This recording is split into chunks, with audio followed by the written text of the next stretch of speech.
Très bien, merci Emeline. Donc bonjour à tous, donc Kevin Franco de la société Pocheco. L'entreprise a eu la chance, oui, de participer avec l'ADEME, et d'ailleurs merci à l'ADEME et à Vincent pour cet accompagnement sur la mise en place de cette méthodologie. Donc au niveau de ma présentation, je vais vous expliquer d'abord dans un premier temps qui on est, qui nous sommes, Pocheco, et puis détailler aussi un des deux exemples qu'on a pris en compte dans pour expérimenter cette méthodologie. Donc, Pocheco, nous sommes fabricants d'enveloppes, industriels à la base, et une PME de 122 personnes. Nous sommes situés dans le nord de la France, à Forêt-sur-Marque, un petit village à 10 km de Lille. Et notre métier, donc comme je disais, c'est la fabrication d'enveloppes de mise sous pli automatique, donc soit l'enveloppe de gestion. En fait, ce sont des enveloppes que vous recevez chez vous tous les jours, qui transportent les factures de téléphone, les relevés de banque, les impôts, les amendes. Donc en résumé, toutes les bonnes nouvelles que vous recevez chez vous passent par les enveloppes qui sont fabriquées chez Pocheco. On en fabrique 2 milliards chaque année, et on a mis en place depuis, donc nous existons depuis 1928. Et on a mis en place depuis une vingtaine d'années maintenant une méthode de travail qu'on a appelée chez nous l'économie. C'est-à-dire que à chacun de nos gestes, à chacun de nos investissements dans la stratégie de l'entreprise, on souhaite réduire systématiquement notre empreinte sur l'environnement, et on associe à chaque fois à ça l'amélioration des conditions de travail dans l'entreprise, et bien sûr le gain en productivité ou les économies financières, puisqu'on reste une entreprise, on doit tenir sur un marché qui en plus est difficile, et donc les trois critères sont vraiment importants. Dans cette action d'économie, donc là sur le site vous avez une photo du site un peu, vous voyez un peu en termes de bâtiments ce qu'on a réalisé, mais par rapport à l'expérimentation, on a retenu une solution qui a été appliquée chez nous, qui touche à notre process, alors pas de fabrication directement, mais en tout cas à notre fonctionnement en interne pour fabriquer les enveloppes. Pour décrire très rapidement, il faut imaginer, donc nous pour fabriquer l'enveloppe, on achète une bobine de papier au départ. Cette bobine de papier est déroulée au fur et à mesure et passe par plusieurs étapes. Une des étapes, au-delà de la découpe, du collage ou autre, c'est l'impression. Puisque nos enveloppes sont imprimées, on imprime à la fois le logo de l'entreprise, on imprime un petit message qui est derrière, Vincent en parlait tout à l'heure, de la dématérialisation. Donc en fait on imprime un message qui nous est concurrent, mais en tout cas on l'imprime sur nos enveloppes, et on imprime également le fond qui est nécessaire à la confidentialité du pli. Pourquoi je vous parle d'impression? C'est parce que c'est là où intervient la solution qu'on a souhaité analyser. C'est que quand on change de client, donc pour en citer deux comme ça, si on passe du groupe Orange à l'entreprise SFR, on passe de la couleur orange à la couleur rouge. Donc on doit nettoyer nos outils entre deux séries de fabrication. Le scénario de référence, avant, c'était pour nettoyer nos outils, on utilise de l'eau de pluie qui vient de la toiture. Cette eau va au contact de nos matériaux tachés d'encre, et du coup, malgré que ce soit des encres à base d'eau, sans solvant, à base de pigments naturels et autres, ça génère quand même un déchet qui est un déchet industriel souillé, donc des eaux souillées en encre, et ces eaux souillées étaient stockées dans une citerne de 12 mètres cubes, et cette citerne de 12 mètres cubes était vidée en moyenne, en tout cas c'est ce qu'on a considéré dans le scénario de référence, une fois par mois par un camion citerne, et ce camion emmenait ça à 60 km du site vers une cimenterie pour un traitement industriel de ces eaux usées. Donc scénario de référence, on avait nos eaux usées de process stockées dans une citerne, vidées par un camion une fois par mois, emmenées dans une cimenterie pour un traitement de ces déchets industriels souillés. Donc ça, scénario de base. Pour améliorer ça, qui en fait en tout cas d'un point de vue entreprise, nous ce qu'on avait remarqué, c'est que ça nous coûtait 30 à 35 000 euros par an en termes de traitement, et que ça générait un camion qui venait en plein milieu des zones de pause pour nos collègues, donc il y avait un danger aussi à ce niveau-là, et on sait par la méthodologie bilan carbone que le traitement des déchets industriels souillés, ce n'est pas un impact négligeable, bien au contraire, sur les émissions de CO2. Donc il fallait travailler pour améliorer ça. Donc là sur la slide, vous voyez, on a installé une bambousée, donc bambousée ou bambouserée, parce que bambouserée est un nom déposé, mais on peut appeler ça comme on veut, mais c'est une technique de phytoremédiation. Le principe, c'est que ce sont les plantes qui font le traitement de nos eaux usées, qui nettoient nos eaux, avant de les réinjecter soit pour un usage interne, soit pour un rejet dans le réseau communal, et du coup supprimer cette étape de vider la citerne par un camion et emmener ça à 60 km de chez nous. Donc ça, c'est l'installation qui a été faite, ça date de 2011 chez nous. Et donc du coup, en termes d'implantation, on a dû transformer 200 mètres carrés de zone que vous voyez sur le site, 200 mètres carrés qui était une zone en bitume avant, qui a été creusée, donc sous à peu près 1,50 m, dans laquelle on a mis une grande barrière anti-rhizome pour éviter que les bambous se propagent à l'extérieur de la zone. Et on a planté sur cette zone donc des bambous un peu partout. Et c'est ce système racinaire des bambous qui va s'occuper du traitement de nos eaux usées tout au long de l'année.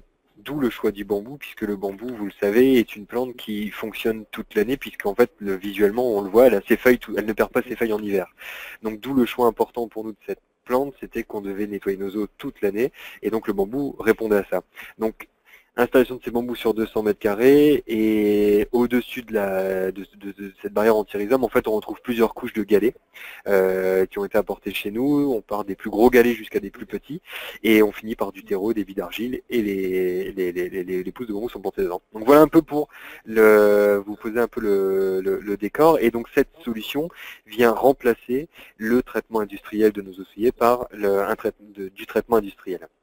Donc du coup, si on rentre dans l'arbre qui a été développé, donc je vais le redévelopper rapidement. Donc l'action, c'était l'installation d'une bambousée de phytorémédiation pour le traitement des eaux usées de process. Donc ça, vous l'avez compris. Donc du coup, on a identifié plusieurs conséquences d'ordre 1 au départ. Il y a le procédé de mise en œuvre, puisqu'il faut mettre en œuvre cette station. Même si on parle d'une station naturelle, il y avait quand même un peu de travaux de voirie, on a dû décaisser et autres, donc il y a un impact à ce niveau-là, et donc consommation d'énergie notamment. Une deuxième étape qui est l'étape principale de pourquoi on a mis cette solution en place, c'est la réduction des effluents traités en incinérateur. C'était l'objectif de l'entreprise au départ, et dans l'arbre des conséquences, c'est la conséquence principale qui a été retenue.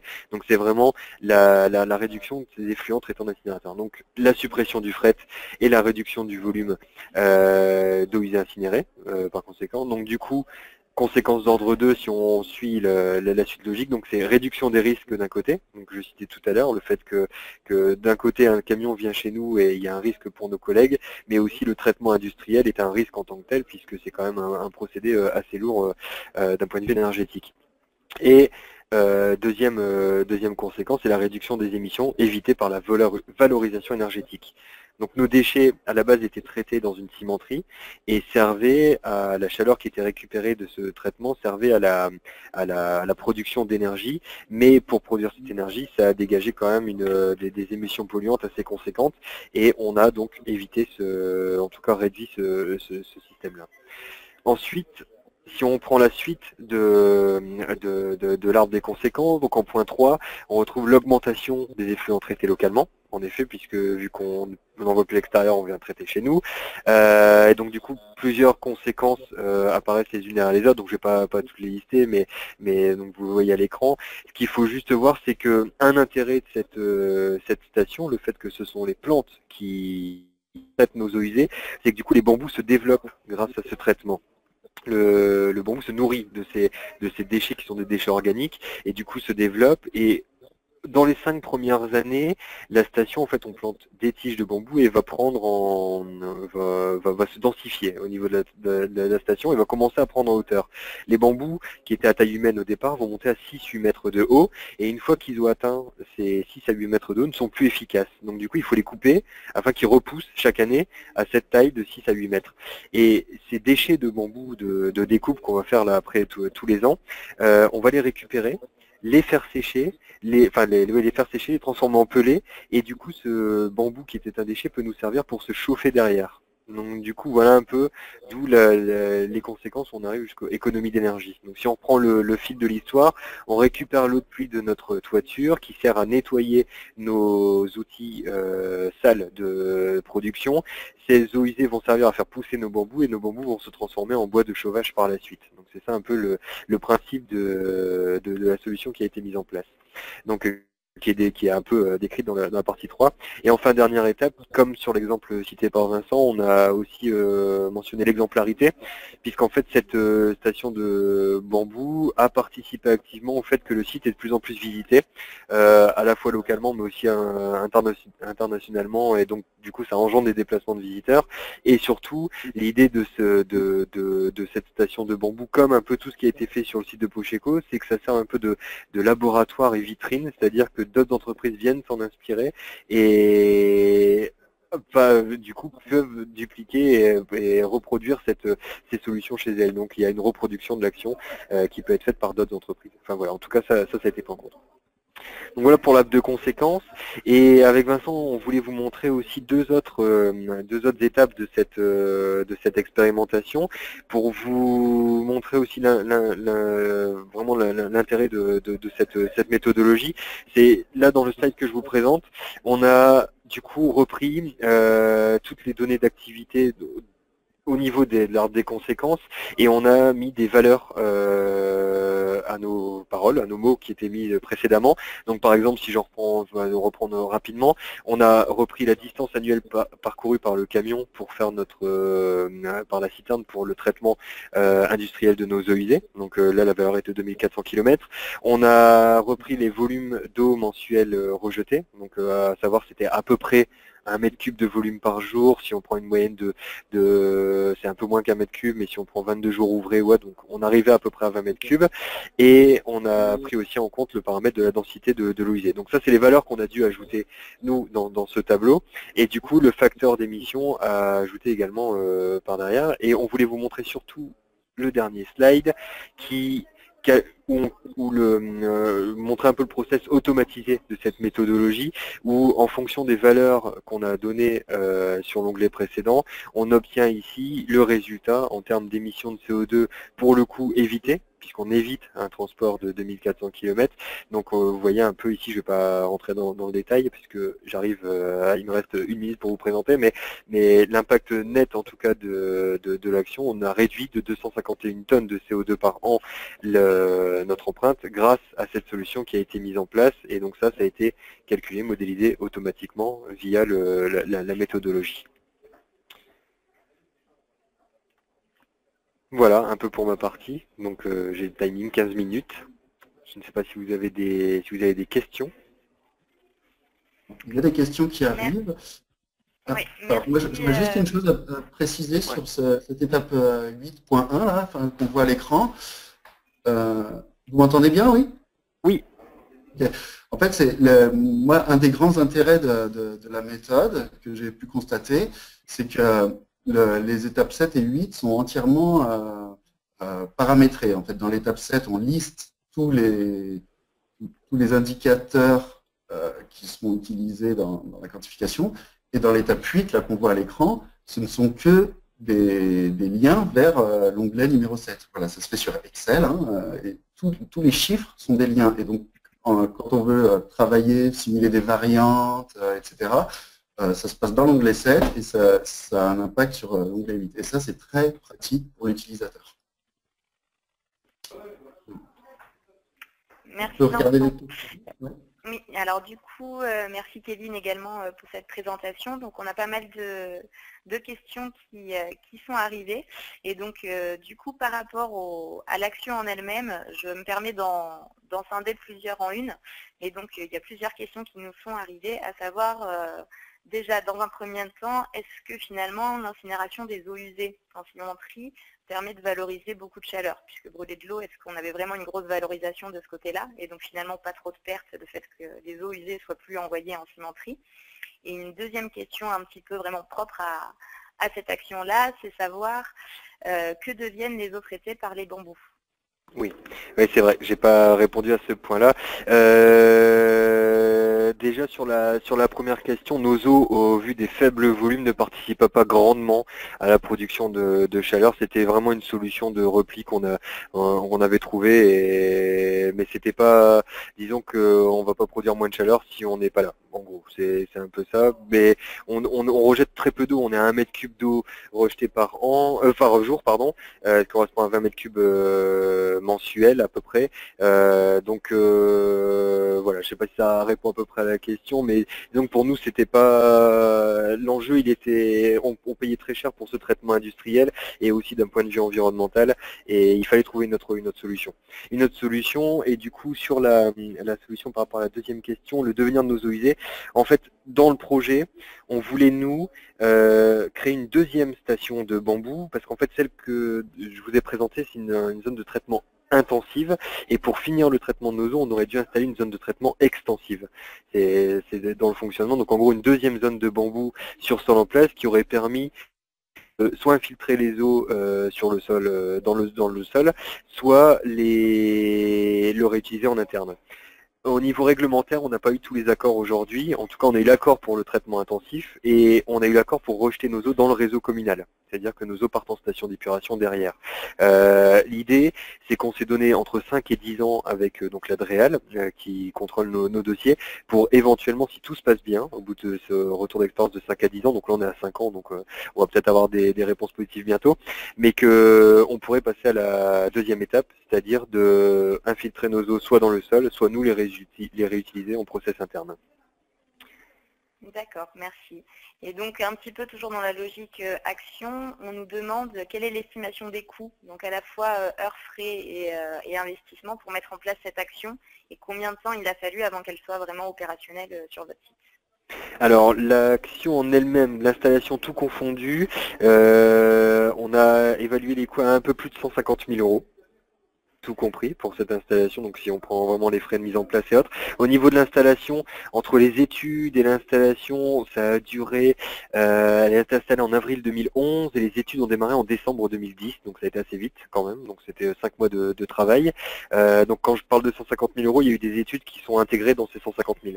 Et donc on évite 30 à 35 000 € par an, et on a un retour sur investissement qui va être à peu près à 6 ans, donc l'année prochaine, puisqu'on a eu sur la première année notamment quelques petits soucis de démarrage, notamment des plantes qui ont mal vécu au départ parce qu'on est tombé sur une année où il a fait très froid, et du coup il y a une sorte de couche, un biofilm qui s'est créé au niveau de la surface de la zone. Du coup c'est devenu une barrière étanche, l'eau stagnait et les bambous aiment l'eau mais pas trop, ce ne sont pas des roseaux, donc du coup ils ont été noyés dans l'eau et malheureusement sont morts, et du coup on a dû les remplacer. Donc on a eu quelques opérations comme ça au départ qui font que ça a eu un peu plus de coûts, donc on en rajoute à peu près entre 20 et 30 000 € de coûts au final, donc d'où le retour sur investissement de 6 ans à peu près. D'accord, merci. Alors là, je vais repartir sur des questions un peu plus du coup sur l'exercice de quantification. Donc déjà, est-ce que c'est possible de nous remontrer l'arbre des conséquences, puisqu'on a quelqu'un qui aimerait bien le revoir? Et avec la question à laquelle je vais me permettre de répondre en direct, oui. Donc à savoir, est-ce que les conséquences qui ont été prises en compte sont celles qui sont encadrées en rouge? Donc oui, c'est exactement ça. Et donc une autre question qui a été posée, à savoir, est-ce qu'il y a eu des difficultés pour définir les facteurs d'émission? Et si oui, quel facteur d'émission? Oui. Là, je peux intervenir et je peux peut-être aussi préciser la réponse de Kevin tout à l'heure sur la récupération d'énergie quand on incinère de l'eau. Ça peut sembler étrange. En fait, ce qu'il faut savoir, c'est que oui, il y a une récupération d'énergie possible. C'est ce qui se passe dans les centrales électriques. On fait chauffer de l'eau et on récupère l'énergie de la vapeur d'eau. Voilà. Après, la difficulté, ça a été pour nous d'utiliser quel facteur d'émission, de savoir quel facteur d'émission il fallait utiliser. Et ça renvoie cette question vers la notion de facteur marginal ou facteur d'émission moyen. Donc ça, c'est des notions assez complexes qu'on ne va pas avoir le temps de traiter là en 2 minutes, mais c'est vers ça qu'il faut se pencher. Là, on a utilisé des facteurs d'émission moyens par tonne. Voilà, on considère que dans cet incinérateur-là, 1 tonne de déchets incinérés permettait d'éviter tant de CO2. on aurait pu dire, voilà, il y a certains déchets qui ont un pouvoir calorifique supérieur qui permettent d'éviter plus d'émissions, et ce déchet-là évite moins. Et là, on a pris le facteur d'émission moyen, et de toute façon, c'était marginal, cette conséquence était marginale, donc on n'est pas allé plus loin. Effectivement, si ça avait été une conséquence majeure, on aurait peut-être eu intérêt à prendre un facteur d'émission marginal, en considérant que l'eau, l'incinération de l'eau permettait de produire moins d'énergie, évidemment, que l'incinération d'un déchet organique, par exemple. Voilà. Et juste aussi, je voulais préciser, enfin, l'intérêt de la méthode, c'est sur les économies d'énergie liées à la combustion des bambous. Ça répond aussi à des questions qui ont été posées. C'est que intuitivement, on aurait pu croire que c'était très intéressant de faire pousser des bambous pour pouvoir les brûler, etc. Mais en fait, ça reste une conséquence marginale. Hein. Les 200 mètres carrés de bambou, en considérant l'accru annuel d'une bambousaie, ça permettait de générer je ne sais plus combien de kilos de bambou par an. Malgré un très fort pouvoir calorifique du bambou, ça permettait d'éviter peu d'émissions.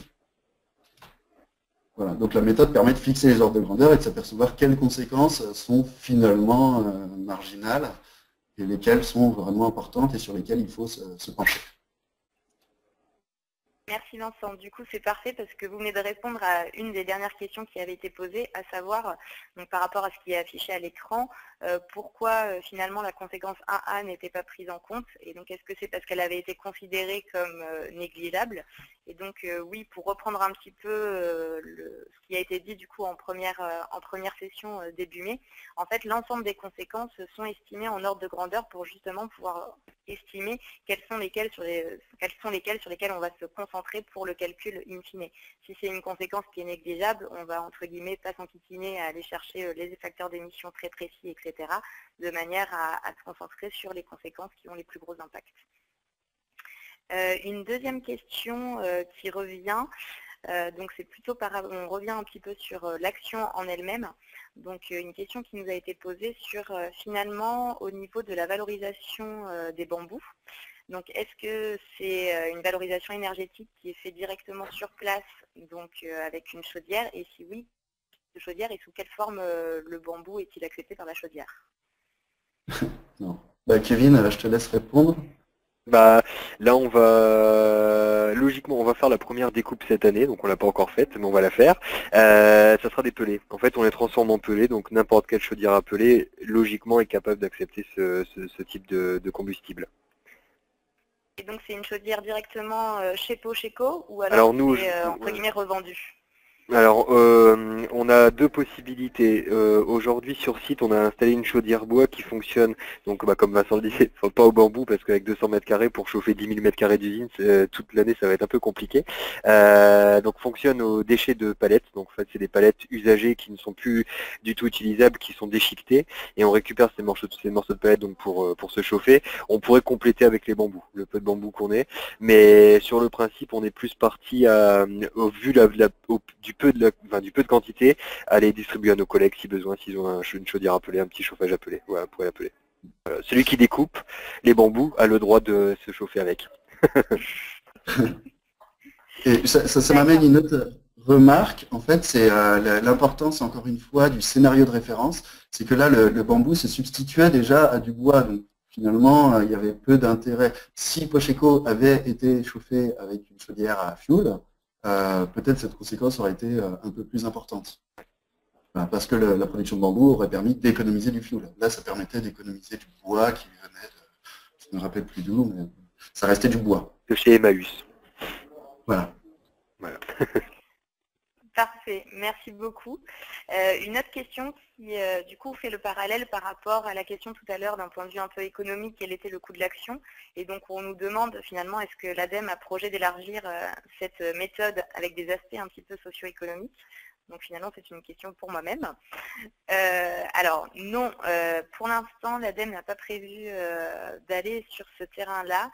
Alors tout simplement parce que déjà sur cette méthode de quantification d'impact GES, on a déjà beaucoup de travail. Et donc là, suite à l'expérimentation qui a été menée, on est en train de travailler sur une V2 de la méthode.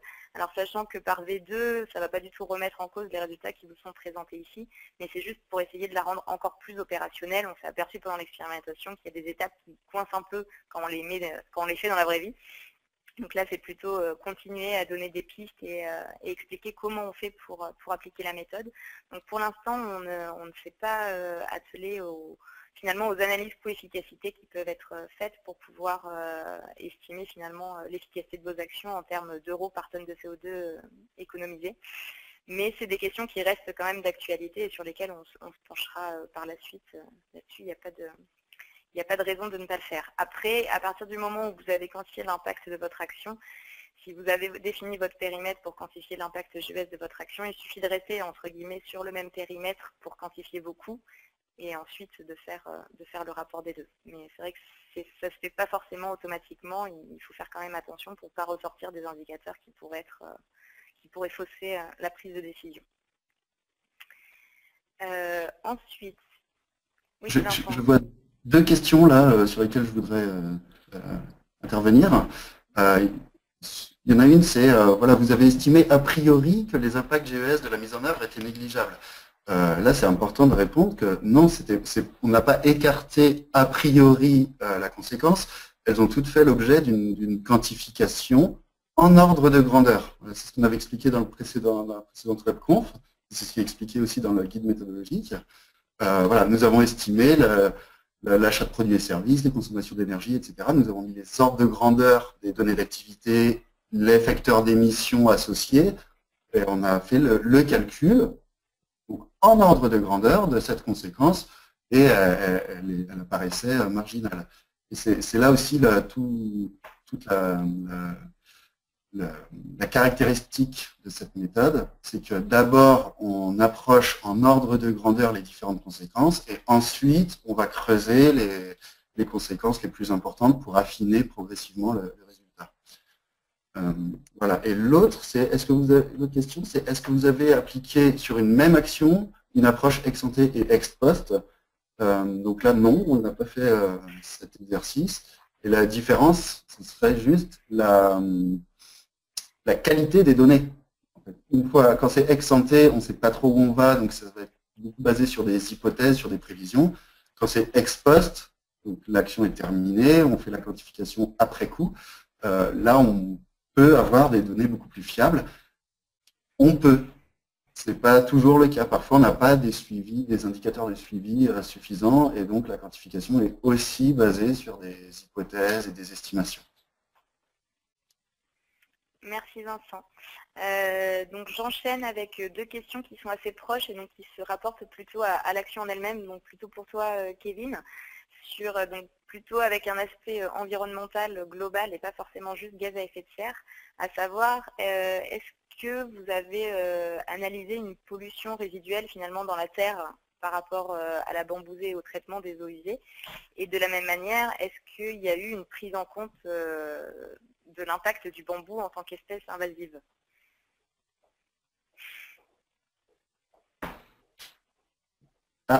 Kevin, je pense que ton micro est coupé. On te voit parler, mais on ne t'entend pas. Excusez-moi, là ça va peut-être être... C'est mieux? Oui. Ouais, désolé. Ouais, bah en fait, du coup les deux questions sont assez liées parce qu'en fait on a délimité la zone vraiment, donc par rapport au plan de bambou est invasif et pour éviter qu'il se propage partout, on a du coup délimité la zone à 200 mètres carrés avec une barrière, une bâche anti-rhizome qui évitera au bambou de se propager un peu partout. Donc c'est vraiment limité sur 200 mètres carrés. Et du coup, le sol qui est en place également, donc notamment le terreau et les billes d'argile et autres, où il peut avoir un contact avec ses eaux souillées, puisque l'eau est envoyée en goutte à goutte dans le bassin. On a tous les 10 ans, on va devoir gratter la couche qui est au-dessus, pas pour forcément la jeter, mais en tout cas pour l'aérer, parce qu'on risque d'avoir un colmatage. Donc ça va être l'arrêt, et si besoin, si à un moment c'est trop colmaté ou on a trop d'encre dessus, ou si c'est trop pollué, là il faudra la changer, mais du coup ça va être en termes de déchets, c'est quelques kilos quand même, mais ça devrait arriver logiquement d'après leurs estimations au bout de 30 ans éventuellement, si ça doit arriver à partir de 30 ans. Donc il peut y avoir de la pollution sur ces sols, mais c'est vrai que logiquement, pour eux, peut-être, mais les bambous en grattant, du coup ça va, et avec l'eau de pluie qui tombe, ça va nettoyer les cailloux, et du coup ça va se infiltrer, les bambous vont se nourrir, enfin bref, ça continue comme ça en procédé assez naturel. Merci. Du coup, moi j'avais une petite question également, c'était donc pour toi également Kevin, finalement pourquoi vous avez participé à cette expérimentation et enfin, on va dire que de base vous pouviez être assez convaincu que que vos actions étaient des bonnes actions, donc quel est pour vous l'intérêt de chercher à quantifier l'impact GES de vos actions? Bah il y a un point qui rejoint un peu l'exemplarité, c'est qu'on fait de plus en plus de visites de sites et on montre de plus en plus de choses, et on veut pas donner de fausses informations. C'est-à-dire qu'on était convaincu que la solution était meilleure d'un point de vue environnemental, puisque bon, il y avait quand même beaucoup de bon sens derrière, mais on nous demande souvent des chiffres, et c'est vrai que le travail avec cette quantification, avec cette expérimentation, c'était le moment de déjà comprendre la méthode et d'estimer quel est le réel bénéfice de cette action mise en place.